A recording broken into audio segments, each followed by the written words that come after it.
네, 우리 하나님 말씀 보겠습니다. 창세기 13장 7절에서 9절 우리 세 절의 말씀입니다.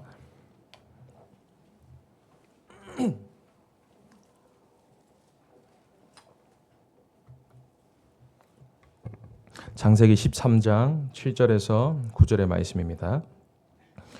우리 다 함께 봉독하겠습니다. 그러므로 아브라함의 가축의 목자와 롯의 가축의 목자가 서로 다투고 또 가나안 사람과 그리스 사람도 그 땅에 거주하였는지라. 아브라함이 롯에게 이르되 우리는 한 친족이라. 나나 너나 내 목자나 내 목자나 서로 다투게 하지 말자. 내 앞에 온 땅이 있지 아니하냐. 나를 떠나가라. 내가 좌하면 나는 우하고 내가 우하면 나는 좌하리라. 아멘.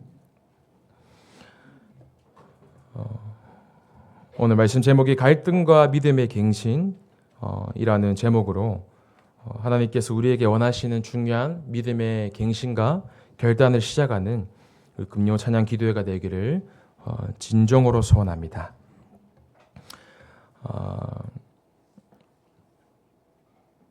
갈등 있으신가요? 아마 갈등이 없는 분은 일시적으로 있을 수도 있겠지만 인생을 살아가실 때에 갈등이 없는 경우는 없겠죠. 우리는 순간순간 갈등에 직면하고는 합니다. 우리가 첫 번째로 확인해야 될 것이 1번입니다. 갈등이 생기는 근본적인 원인을 우리가 먼저 바르게 알 수 있어야 돼요. 갈등의 근본적인 원인이 무엇이냐? 갈등을 제대로 볼 수 있는 눈이 있어야 되는데 우리가 갈등에 대해서 한번 생각을 해볼 필요가 있습니다. 언어적인 의미를 보자라는 것은 아니지만 갈등이라고 했을 때 이 가일자는 칡갈자입니다. 칡나무 아시죠? 먹는 칡. 한자로 칡을 가리라 하고요. 등나무의 등자를 따서 칡과 등나무를 갈등이라고 합니다. 칡은요 본성이 왼쪽에서 오른쪽으로 감아가서 자라는 본성이 있대요. 칡은 그렇대요. 제가 만든 게 아니니까요. 등나무는 어떠냐? 반대로 오른쪽에서 왼쪽으로 감아가는 특성이 있는 거예요. 너무 안 맞춰도 안 맞는 겁니다. 그게 갈등이에요, 갈등. 근데 이제 식물학자들, 여기 식물에 종사하시는 분들은 잘 아시겠죠? 이 식물의 본성도 바꾸기가 불가능하대요, 거의. 이런 덩쿨 식물은 아무리 방향을 일부러 바꿔놓아도 결국은 제자리로 돌아간다는 겁니다. 보면서 어찌하면 우리의 모습과 똑같지 않는가. 계속 본성으로 돌아가려고 한다는 거죠. 그래서 이렇게 되게 칡과 등나무가 서로 만나서 붙는다. 그럼 서로 숨통을 조여온대요. 꼬아도 이렇게 꼬아질 수가 없을 만큼. 그래서 이제 갈등이라는 단어가 생긴 겁니다. 그래서 이 갈등, 두 식물이 만나게 되면 보기 정말 흉측하게 보인대요. 서로를 조여오니 전혀 조화롭지 않고 보기에 너무 흉측한 겁니다. 그러니까 서로 붙으면 절대 안 되는 식물이라는 거죠. 그런데 99%의 가일과 등, 이 두 식물이 그런 모습인데 그렇지 않고 칡과 이 등나무가 용수철처럼 조화롭고 예쁘게 보이는 경우가 정말 간혹 가다가 있대요. 궁금하시지 않으십니까? 어떻게 하면 도대체 이 두 식물이 조화를 이루는가?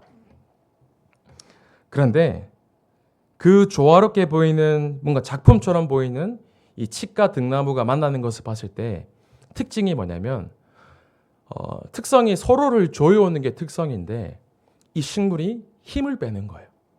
숨통을 조여오는 게 아니라 서로가 힘을 빼는데 오히려 더 아름다운 서로를 메꿔주는 조화로운 형상이 된다는 것이죠. 많지는 않지만 검색을 하니까 많이 나오더라고요. 정말 아름답게 예쁘게 감겨있는 이 칡과 등나무의 모습이 있더라고요. 그러니까 서로 힘을 주지 않고 올라가니까 공생하면서 예쁘게 살아가는 거예요. 대부분의 모습을 보면 되게 뭔가 맞지 않는다고 느끼면 느낄수록 내 주장과 내 힘을 쓰는 경우가 참 많습니다. 그러니 스스로 조여오는 거예요. 뭔가 맞지 않으니까 내 힘으로, 내 열심으로 무언가 해결하려고 하고 풀어보려고 하는데 오히려 그게 더 서로의 숨통을 조여오는 것이지. 갈등이 생기면 생길수록 우리는 내 힘이 들어간다는 것이죠. 그러면 진짜 갈등의 근본적인 원인과 시작이 무엇이냐? 결국은 나라는 겁니다. 나. 하나님의 말씀보다 큰 나의 생각이요. 하나님의 계획보다 큰 나의 의지. 하나님의 능력보다 더 큰 나의 열심. 그런데 갈등이라는 것을 가만히 쳐다보면 오히려 반대로 하나님이 나를 쓰시기 위해서 주시는 기회가 사실은 갈등입니다. 갈등이 뭐냐? 저는 그렇게 생각합니다. 도저히 내 힘으로 벗어날 수 없는, 내 힘으로는 깰 수 없는 나의 한계를 깨고 부시고 작업하는 하나님의 방법이다. 왜요? 하나님은 나를 쓰시고 싶기 때문에요. 만약에 쓰시지 않으시면 굳이 건드릴 필요가 없죠. 그런데 왜 이런저런 것들이 생기냐? 물론 사단의 역사도 있겠지만 하나님이 왜 갈등을 허락하시냐? 하나님은 쓰시고자 하기 때문에요. 그런데 하나님이 쓰시지 않는다면 조금 다른 말로 갈등을 주시다가도 갈등을 주시지 않는 시간이 되실 수 있습니다. 이 베드로가 고넬료를 만났는데 어찌 보면 마지막 기회가 주어졌던 거예요. 본인의 생각과 한계에는 절대로 저 이방인 할례받지 못한 고넬료는 구원받지 못한다라는 본인의 나라는 것이 가득 차 있었던 겁니다. 내 눈앞에서 이 고넬료가 예수가 그리스도라는 사실을 믿고 영접을 하는 겁니다. 그러면서 하나님의 자녀가 되고 성령이 충만한 그 현장의 모습을 이 베드로가 직접 목격을 한 겁니다. 뭐냐? 하나님은 베드로와 함께 가시고 싶으시니까 베드로에게 본인의 내적인 생각의 갈등을 겪게 하실지언정 쓰시고 싶으셨던 거예요. 그러나 이 하나님이 갱신할 수 있는 마지막 기회를 더했지만 베드로는 갱신하지 못합니다. 결국은 나의 틀에 갇혀서 이 한계를 벗어나지 못해서 결국은 사도행전 11장 이후에 그렇게 크게 등장하지 못하게 됩니다. 모든 것에 필요 없는 것은 없습니다. 왜요? 하나님은 절대 주권자이시기 때문에 하나님의 섭리 속에 세상은 흘러가고 있거든요. 하나님은 참새 한 마리도 먹이시는데 어찌하여 우리의 삶을 모르시겠습니까? 우리가 너무 많이 들었던 요셉. 보디발 아내가 안 건드렸으면 사실은 이 요셉은 보디발 집 가정총무로 나름 노예치고는 가장 높은 위치에 인정받은 어떻게 보면 나름 평안한 모습으로 끝나실 수가 있습니다. 그런데 보디발 아내가 저는 목사님 강단에서 재미있게 표현하시더라고요. 계속 윙크를 하는 겁니다. 쉴 새 없이. 창세기 39장 10절에 보면 이 여인이 날마다 요셉에게 청하였으나 요셉이 듣지 아니하여 동침하지 아니할 뿐더러 함께 있지도 아니하니라. 뭐라 되어 있냐? 여인이 날마다 요셉에게. 이 보디발 아내는 요셉 24였어요. 머릿속에 요셉만 가득 찬 겁니다. 왜요? 날마다 가서 윙크하고 제발 나를 좀 한 번만 만나달라. 요셉은 괴로운 거죠. 계속 갈등이 생기는 겁니다. 도대체 나에게 왜 이러시냐? 근데 그게 문제가 아니에요. 하나님은 그 노예였던 이 요셉을 보디발 집에서 빼내는 통로로 갈등을 허락하셨던 겁니다. 모세도 마찬가지예요. 히브리의 노예를 괴롭히는 애굽 사람을 죽이게 돼요. 살인을 저질렀는데 살인을 저지른 그 순간에 모세는 큰일 났다 생각했겠죠. 그러면서 광야로 도망을 가게 됩니다. 만약에 이 갈등이 없었더라면 왕궁에 안주하는 삶을 살았을 수도 있어요. 그러나 하나님은 모세를 쓰시고자 하셨습니다. 사무엘에게도 어마어마한 교회의 갈등이 옵니다. 목회자가 부패하고 부교역자가 헌금에 손을 대고 문란한 삶을 살고 교회가 복음이 종교화되고 세속화되는데 얼마나 갈등이 되겠습니까? 성경에 단 한 번도 사무엘이 아니 어떻게 저렇게 할 수 있지? 뭐 책망하거나 비난하는 장면은 나오지 않습니다. 왜요? 이 사무엘은 복음을 놓치면 저렇게 될 수밖에 없구나. 갈등이 본인에게 언약적 한으로 바뀌어지게 된 겁니다. 다니엘도 국가 간의 갈등을 통해서 내 힘과 전혀 관계없이 포로로 끌려가게 돼요. 어마어마한 갈등 속에 포로로 끌려가지만 사실은 그것은 하나님이 느부갓네살 왕 앞에 이 다니엘을 세우기 위한 국가 간의 갈등을 허락하셨던 겁니다.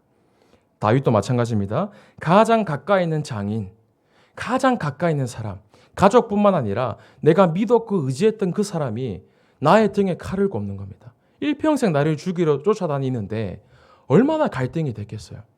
이 장인을 죽일 수도 있지만 갈등이 왜 안 왔겠어요. 그러나 하나님은 그 갈등을 통해서 이 한 사람 한 사람을 계속해서 쓰시는 그릇을 넓혀서 도구로 사용했다는 겁니다.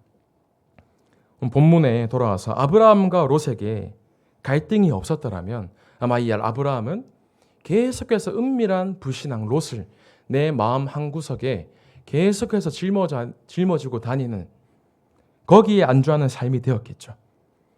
그러나 그때마다 참 아브라함이 감사했던 것은 실수하고 넘어져도 갱신하게 되어서요. 오늘 이 시간에 우리가 갈등에 빠져 죽는 게 아니라 갈등 속에서 하나님이 정말 원하시는 참된 갱신을 회복하고 도전하는 귀한 치유의 밤 되기를 소원합니다. 그래서 우리가 갈등에 보는 눈을 바꿀 수 있어야 돼요. 내가 가지고 있는 지 문제와 갈등 위기, 우리가 한번 질문해 보는 겁니다. 전능하신 하나님이 보셨을 때 이게 진짜 갈등인지, 하나님이 보셨을 때 이게 진짜 문제인지, 대부분 99%가 진짜 문제가 아닌데 문제와 갈등으로 붙잡고 있어요. 그래서 이 갈등에 보는 눈을 바꾸어야 되는데 가장 첫 번째로 나의 영적 상태와 영적 현 주소를 점검하는 겁니다. 아브라함과 롯이 갈등이 생겼을 때에 아브라함은 아니 저 조카 롯이 왜 그러냐가 아니라 자신을 먼저 돌아봤던 겁니다. 하나님이 분명히 네 씨로 말미암아 아들을 하나님이 언약을 주셨는데 그 언약을 믿지 못하는 나의 모습을 갈등을 통해서 돌아보게 된 거예요. 내가 그것을 갈등이라고 생각하는 지금 나의 영적인 상태를 한번 점검해 보는 겁니다. 그러면서 결단을 하는 거죠. 그래, 나를 지키는 믿음의 망대를 먼저 세워야 되는 거다. 믿음의 망대를 먼저 세우며 그 길을 끝까지 갈 수 있는 여정의 힘과 또 내가 어디로 가야 되는지 분명한 이정표를 오늘 바르게 세워야 되는 겁니다. 그래서 이 갈등은 문제가 아니라 갈등이 생기니 진짜 것을 구분하게 되는 거죠. 우리가 가진 것 중에 사실은 대부분 버릴 것들이 너무 많습니다. 예수님이 공생의 3년의 사역 동안에 무엇을 강조하셨냐? 다른 응답 말고 3년 동안에 철저하게 버릴 것을 말씀하셨어요. 내가 가진 것, 사실은 모두 배설물이라는 겁니다. 이 사건을, 이 사람을, 이 중독자를 품을 수 없는 나의 영적 그릇, 사실은 이것을 빨리 버려야 되는 겁니다. 저 이방인은 절대 구원받을 수 없다. 이게 유대인 선민사상이었죠. 저 사람 내가 절대 용서할 수 없어. 혹은 이 문제 절대 내가 용납할 수 없어. 사실은 유대인 선민사상과 크게 다를 게 없다라는 거죠. 왜 이게 수용이 안 되고 초월이 안 되냐? 우리끼리만 내가 원하는 것만 해야 돼. 사실 이게 위험한 것이라는 거죠. 그러면서 내가 가진 것을 버리면서 내가 바꾸어야 될 것을 무엇인가? 또 내 속에 사단의 망대와 사단의 왕국, 고쳐야 될 게 무엇인가? 우리가 갈등을 통해서 먼저 확인할 수 있어야 됩니다. 예전에 랩넌트 사역을 할 때에 재밌는 말을 들었어요. 그 랩넌트가 순수하게 말을 한 거죠. 아니, 전사님, 왜 하나님이 굳이 모기랑 바퀴벌레를 만들어가지고 왜 이렇게 힘들게 하냐? 저도 이제 말을 했죠. 하나님이 필요하시니까 만드셨겠지. 저도 모기랑 바퀴벌레 안 좋아하거든요. 이 모기 바퀴벌레 굳이 왜 만드셨지? 생각할 수가 있잖아요. 제가 옛날에 이제 찾아봤는데 만약에 이 모기가 멸종한다. 요즘 겨울에 모기가 영적 문제가 와서 뭐 겨울에도 돌아다녀요. 없어야 되는데, 추워야 되는데. 근데 모기가 멸종을 하면 전 세계의 나라별로 수십만 그루의 나무가 사라진대요. 그러면서 이 모기 유충인 장구벌레를 먹는 새, 물고기, 개구리 순서대로 차차 멸종한답니다. 아, 모기가 필요했네. 바퀴벌레가 멸종하면 생태계에 어마어마한 재앙이 온대요. 동물의 시체와 죽은 나무가 넘쳐나며 전 세계 기후에 재앙이 온답니다. 그럼 모기야 바퀴벌레 너무 혐오하지 마시고 하나님이 만드신 이유가 있다라는 거죠. 모든 것에는 하나님의 섭리와 이유가 있습니다. 진짜 이 문제만 없어지면 좋겠는데, 저 꼴도 보기 싫은 사람, 저 사람만 없어지면 좋겠는데.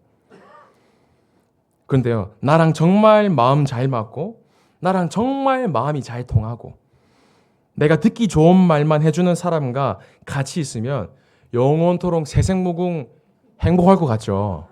저도 그럴 줄 알았습니다. 근데 아니에요.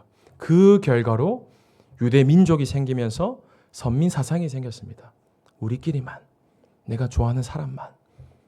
사실 이게 위험하다는 거죠. 선민 사상에 파묻혀서 지금도 구원을 몰라서 방황하고 있습니다. 여러분, 모든 것에는 이유가 있습니다. 갈등을 너무 힘들어하지 마시고 그 갈등 속에 하나님이 내게 정말 원하시는 게 무엇인지 우리가 그것을 발견하는 믿음의 갱신에 도전하는 오늘 시작이 되기를 진정으로 소원합니다. 두 번째입니다. 그러면 내가 그 갈등 속에서 무엇이 또 필요하냐? 우리가 갱신하고 싶지 않은 사람 아무도 없죠. 갱신을 싫어하는 사람은 없습니다. 그러나 우리에게 오늘 필요한 것이 갱신할 수 있는 믿음의 결단이 필요한 겁니다. 그 믿음의 결단의 첫 번째로 나의 절대 불가능을 인정하며 불신앙을 떠나보내는 결단에 도전하셔야 돼요. 저는 이것을 갈보리산 체험이라고 생각합니다. 아브라함과 롯의 갈등이 생겼지만 아브라함이 결단을 한 거예요. 그래, 이제부터는 더 이상 내가 사람을 의지하지 않겠다. 이제는 더 이상 내가 사람에 의지하지 않고 사람의 방법에 의지하지 않고 나의 과거의 경험과 나의 생각과 나의 노력과 나의 열심에 의지하는 것이 아니라 온전히 300% 하나님께 내가 의지하고 맡기는 거다. 여기서 아브라함이 시작한 겁니다. 여러분, 이것이 믿음의 결단이요, 또 하나의 믿음의 갱신의 시작인 줄 믿습니다. 그래서 오늘 본문 말씀에 아브라함이 결단을 한 거예요. 네 앞에 온 땅이 있지 아니하냐. 나를 떠나가라. 불신앙아, 떠나가라. 네가 좌를 선택하면 내가 우를 선택하겠고, 네가 우를 선택하면 내가 좌를 선택하겠다. 다시는 돌아보지 않겠다라고 결단을 한 겁니다. 성경을 가만 보고 말씀을 저도 들으면서 정상적인 신자라면 롯이면 본인의 모습을 또 발견해야겠죠. 그래, 나의 작은아버지 아브라함이 믿음의 결단을 하는구나. 나도 다시 갱신하고 언약 붙잡고 새롭게 시작하겠다라고 해야 되는데 이제 침을 흘리면서 쳐다보는 겁니다. 어디로 가야 될지. 그러면서 저 애굽처럼 보이는, 너무 좋아 보이는 소돔과 고모라를 선택하는 거예요. 하나님이 믿음에 갱신할 수 있는 기회를 주었지만 또 이 롯은 과거로 돌아가는 겁니다. 그래서 그 언약 없는 선택을 하니 그 선택이 영원한 결과를 가져왔죠. 아시다시피 소돔과 고모라가 불과 유황으로 멸망하고요. 본인의 아내는 소금 기둥이 되어버리고요. 본인의 며느리와 근친상간을 통해서 모압과 암몬 조상이 탄생하게 됩니다. 사실은 영원한 저주의 흐름 속에 한 번의 선택의 결과가 이어졌다라는 것이죠. 우리가 오늘 이 시간에 과거에 돌아가지 않고 하나님께 모든 것을 맡기는, 나는 절대 불가능합니다. 하나님, 나는 오늘도 그리스도가 필요합니다. 이 갈보리산 체험에 우리의 믿음의 결단을 시작하는 귀한 밤이 되기를 소원합니다. 두 번째로 그 이후에 정확한 미션을 붙잡는 믿음의 결단을 하셔야 돼요. 그것이 감람산의 시간표입니다. 롯의 선택으로 이 모압과 암몬 족속이 저주 재앙이라는 영원한 결과 속에 빠지게 되죠. 그 영원한 저주의 재앙의 대열 속에 너무나 신기하게도 놀랍게도 그 저주 재앙 흐름 속에 모압 여인 가운데에 그리스도의 계보가 연결이 되고 그리스도의 계보가 이어집니다. 룻이라는 모압 여인이 있었어요. 배경을 가만히 보면요, 참 말씀을 보는데 참 신기했던 게 룻기 1장 1절에 보면 유다 베들레헴 땅에 흉년, 기근이 든 거예요. 우리 자주 뭔가 들었던 말씀 익숙하죠? 베들레헴에 기근이 든 겁니다. 그래서 어떻게 하냐면 거기 한 남자 엘리멜렉이 있었어요. 엘리멜렉이 본인의 아내였던 나오미와 두 아들과 함께 베들레헴에 언약 붙잡고 있어야 되는데 어디로 가냐? 모압으로 내려가요. 마치 아브라함이 기근을 만나서 남방 애굽으로 내려갔던 것처럼 이 엘리멜렉의 가족도 기근을 만나고 흉년을 만나니 또 현실을 선택하게 되는 겁니다. 사실은 아브라함의 모습과 같았어요. 언약을 놓치는 모든 신자들의 공통점은 현실에 묶이게 되고 과거로 계속 돌아가게 되는 겁니다. 그래서 모압으로 내려왔는데 잠시 기근은 피했는데 덜컥 이 엘리멜렉이 죽게 된 거예요. 그러니 이 아내 나오미는 이제 과부가 된 겁니다. 그래서 이 모압 땅에서 두 아들이 있었잖아요. 그래서 이 두 아들이라도 결혼을 시켜야 되니까 모압 땅 여인을 며느리로 맞이한 겁니다. 근데 얼마 안 돼서 또 이 두 아들도 죽게 된 거예요. 그러니 이 어머니였던 나오미와 함께 시어머니였던 며느리 두 사람이 청산가부로 남게 된 겁니다.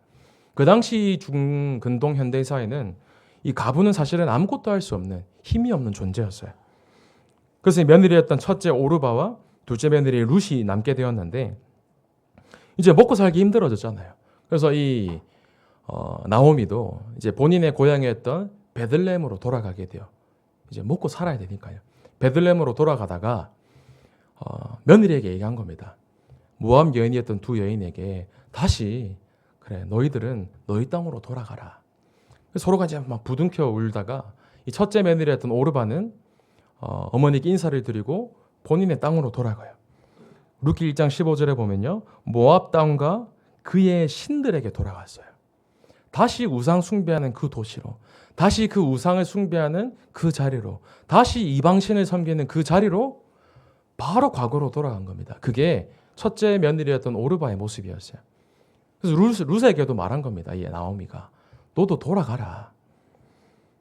너도 나 혼자 베들레헴 돌아갈 테니까 너 나이도 어리고 하니까 재혼하고 좀 먹고 살기 좋게 너의 고향 땅 모압으로 돌아가라. 근데 그때 룻은 이상하게 끝까지 가지 않고 버티는 겁니다. 뭐라고 고백하냐면요. 어머니께서 가시는 곳에 나도 가고 어머니께서 머무시는 곳에 나도 머물겠나이다. 또 고백합니다. 어머니의 백성이 나의 백성이 되고 어머니의 하나님이 나의 하나님이 되시리니. 같은 며느리 오르바는 현실의 문제를 만나고 육신의 문제를 만나니 언약은 온데간데 없고 다시 모압 땅 우상 숭배하는 그 자리 나로 돌아가는 거예요. 근데 룻은 무엇을 체험했냐? 언약의 하나님을 체험한 겁니다. 내 현실 따라서 인생을 선택하는 수준으로 이제는 살지 않겠다. 믿음의 결단을 내리기 시작한 거예요. 사실은 나오미 어머니와 같이 있으면 시어머니와 같이 있으면 될 게 아무것도 없는 현실처럼 보일 수 있어요. 그러나 이 룻은 다시는 과거로 돌아가지 않겠다. 다시는 불신앙 속에 빠지지 않고 영원하신 하나님만 내가 의지하겠다. 결단을 하기 시작한 겁니다. 하나님이 지키시고 보호하심을 완전히 의지하고 믿게 된 거죠. 근데 그 믿음의 결단을 한 룻을 통해서 룻이 보아스를 만나고요. 이 룻과 보아스의 혈통을 통해서 다윗 왕이 오고 예수 그리스도가 오십니다. 여기 중요한 의미가 담겨 있어요. 남들은 현실을 선택하고 과거로 돌아가고 보잘것없는 것처럼 보이지만 우리가 끝까지 믿음을 선택하고 우리가 끝까지 하나님 앞에 믿음의 갱신을 두고 결단을 한다면 하나님이 역사하시기 시작한다는 겁니다. 우리는 현실 앞에 간혹 무너질 수도 있어요. 기근을 만났을 때 애굽으로 모압으로 남방으로 갈 수도 있습니다. 그러나 그 시간이 다시 갱신할 수 있는 기회라는 겁니다. 오늘 이 시간에 다시금 갱신하길 원합니다. 어떻게 해요? 세 번째입니다. 300% 성령도 받는 진정한 갱신에 도전하길 원합니다. 그것이 마가다락방의 응답입니다. 별명을 제가 붙였습니다. 제가 붙인 거니까요. 바울을 보고 갱신의 달인이다. 바울은 날마다 갱신하는 사람이었어요. 다메섹 도상에서 그리스도를 만났는데 이 바울이 철저하게 갱신하기 시작한 겁니다. 이 다메섹 도상에서 그리스도를 만나고 이제 본격적인 사역을 안디옥에서 하기 전까지 13년이 넘는 시간이 있었어요. 그 시간 동안에 철저하게 갱신한 겁니다. 내가 배웠던 학문, 나의 배경, 나의 지식, 나의 경험 모든 것을 버리고 모든 것이 나의 배설물이라고 고백할 만큼 철저하게 갱신으로 들어간 거예요. 내 모든 것을 버리고 내 안에 그리스도만 남는 철저한 갱신. 그러다가 또 이 대단했던 바울도 순간순간에 갈등이 찾아옵니다. 전도 여행을 떠나면서 바나바와 다투게 돼요. 이 마가 요한을 지난 전도 여행 때 탈락했던 이 마가 요한을 데리고 가냐 마냐. 결국은 두 사람이 어마어마한 전도자였지만 갈등을 통해서 갈라지게 됩니다. 하지만 그 갈등이 갈라졌음에도 하나님이 그곳에서 중요한 응답을 확인케 하셨어요. 이 마가 요한은 안 돼라고 이 바울이 생각했던 겁니다. 아니, 이 연약하고 탈락했던 이 사람을 어떻게 데려가냐. 시간이 많이 지나서 골로새서 4장 1절에 이 바울이 마가를 이렇게 소개해요. 내 자신의 동력자 마가라고 소개를 합니다. 시간이 지나고서야 깨달은 거죠. 그때 이 사람은 절대 안 되라고 말했던 나의 모습. 하나님도 절대 안 될 수밖에 없는 나를 기다리시고 나에게 찾아오셨는데 내가 어떠한 사람도 품지 못하겠느냐. 본인의 갈등을 통해서 갱신하기 시작한 거예요. 저 절대 안 된다라고 생각했던 마가 요한. 그러나 나의 동력자로 바뀌게 된 겁니다. 그 갈등을 통한 갱신으로 그 증거로 오네시모 같은 사람. 돈을 훔치고 감옥에 갇혔는 그 오네시모를 전도자로 바꾸고 목회자로 세우며 전혀 편견 없이 어떠한 사람도 수용할 수 있는 갱신의 응답을 받게 된 겁니다. 이 응답이 저와 여러분의 응답이 되기를 소원합니다. 그러면서 또 응답을 받는 것이 아시아로 가려고 해요. 아시아로 가려고 하는데 사실 이 바울은 성령의 인도 따라가는 사람이었어요.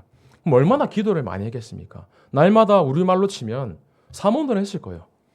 제가 생각했을 때 날마다 말씀 묵상하고 낮에 모든 것을 기도로 연결하고 밤에도 말씀 묵상하며 매일매일 행복한 사모를 했을 겁니다. 그러니 아마 본인이 생각하는 모든 것이 잘하고 있다라고 생각했을 수도 있어요. 그런데 조금 표현이 그럴 수도 있지만 본인의 생각을 끊임없이 의심하고 또 의심한 겁니다. 드로아에서 환상을 보게 되는데 마게도냐 한 사람이 손짓을 하는 겁니다. 나는 완벽하게 성령인도 받고 아시아를 살리겠다라고 본인이 철저한 계획을 세웠을 수도 있지만 또 끊임없이 하나님 앞에 질문한 거예요. 아, 이게 아니었구나. 하나님은 지금 아시아가 아니라 저 마게도냐로 가기를 원하시는구나. 갈등을 만났을 때 한 번에 바로 갱신해 버리는 겁니다. 그러니 이 바울은 더 이상 갈등하지 않아요. 다른 사람 할례를 받아야 되냐 말아야 되냐 하고 했을 때 전혀 문제가 되지 않는 겁니다. 갈등을 만났을 때 모든 것을 진짜 그리스도로 해석하고 그리스도로 적용하고 그리스도로 답을 내리는 인생을 바울이 갈등을 통해서 일체의 비결을 얻게 되는 거예요. 그 결과로 빌립보서 4장에 고백을 하죠. 나는 비천에 처할 줄도 알고 풍부에 처할 줄도 알고 배부름과 배고픔과 풍부와 궁핍에도 처할 줄 아는 일체의 비결을 배웠노라. 여러분, 어떠한 갈등을 만나도 어떠한 문제를 만나도 어떠한 위기를 만나도 상관없는 일체의 비결을 얻으시길 바랍니다. 그때 내게 능력 주시는 자 안에서 내가 모든 것을 할 수 있느니라. 진정한 고백이 나오기 시작하는 거죠. 그러면서 이 바울이 아시아를 넘어서서 에베소를 넘어서서 본인이 어마어마한 하나님의 응답을 받고 대형 목회를 할 수 있었음에도 불구하고 또 안주하지 않는 거예요. 또 갱신하는 겁니다. 저 로마도 내가 보아야 하리라. 가면 죽는 거 아는데도 이 바울은 또 갱신합니다. 우리가 혹시 영적으로 안주하고 있는 삶을 살 수도 있어요. 조금 영적으로 무기력한 삶에 처해 있을 수도 있습니다. 그러나 오늘 이 시간 저 여러분이 진정한 믿음의 갱신의 자리에 있기를 소원합니다. 바울이 고백했습니다. 나는 날마다 죽노라. 그 대단했던 바울도 순간순간 갈등을 만났을 때 순간순간 나의 동기나 순간순간 나의 생각, 용납할 수 없는 무언가 올라왔을 수 있겠죠. 그러나 그때마다 고백한 겁니다. 나는 날마다 죽노라. 하나님, 내 속에 은밀한 롯이 있습니까? 하나님, 내 속에 뭔가 품을 수 없는 나의 그릇이 있습니까?